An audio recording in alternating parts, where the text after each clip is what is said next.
if you're a college student or you live near a college and you want to make some money, then forget DoorDash and all that kind of stuff.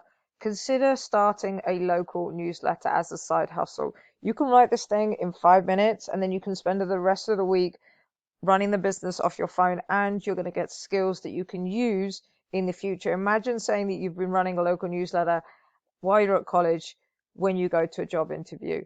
Now, the reason this is so good, as I said, is it's simple to do and you can use AI to do a lot of the heavy lifting for you. This is our local newsletter content planner. This is going to help you if you don't know what to write in your local newsletter. I picked Boston University as the college that I'm focusing on, but you could do any college around the world. And I've just put in that the target audience is students that go there who are looking for entertainment and local events. Then I put in the location, and then I put in some extra things that I wanted it to consider, because this is going to help me get paid, and it's things that I believe people would be interested in. Now, the way you're going to make money from this is you're going to get people to sponsor your newsletter, and people with local events, people who have got jobs, will pay to be featured in your newsletter. So what's happened is I just go in, I hit submit, and then if I go down here, it's come up with all sorts of things that I could include in my newsletter. These are all different sections that I could write about that students would be interested in. And what I can do is I can pick a few of these, start putting them into my newsletter, and I would be putting a poll at the end of my newsletter, and you can do this all for free, by the way, asking people what they thought about the different sections. Once I've decided what's going to go into it, I'm going to write my newsletter. Now, you can do this from scratch. You could write it up into sort of like a Google Docs and then transfer it into a piece of software that's going to publish your newsletter for you, like Beehive. We have this generator here. All I've done is come up with a name. I created a very simple logo. I put in my API key for whatever I'm using. Because I want to keep this free, I'm going to use Google Gemini.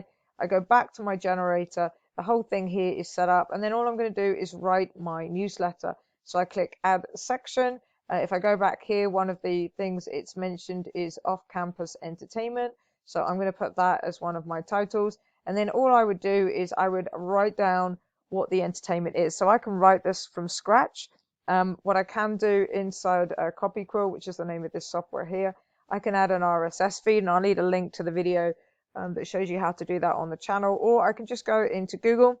I can do a Google search for what's on around Boston University, and then I can start manually putting things in. Or we do have a Google Chrome extension that will help you out with this as well, that you get as part of CopyQuill. So there's loads and loads of different ways that you can put the information in, but I could build out my entire newsletter just by doing that, by putting in information, put it into my newsletter software such as Beehive, and I'll leave a link to Beehive down in the description as well if you want to check that out, completely for free. And then I just spend the rest of the week on my mobile phone between classes, publishing on social media, promoting my newsletter, getting my friends to sign up. And then as soon as you've got a few hundred people on your list, then you can go and approach sponsors, start getting sponsored posts, advertisers into your newsletter, and you can start making money.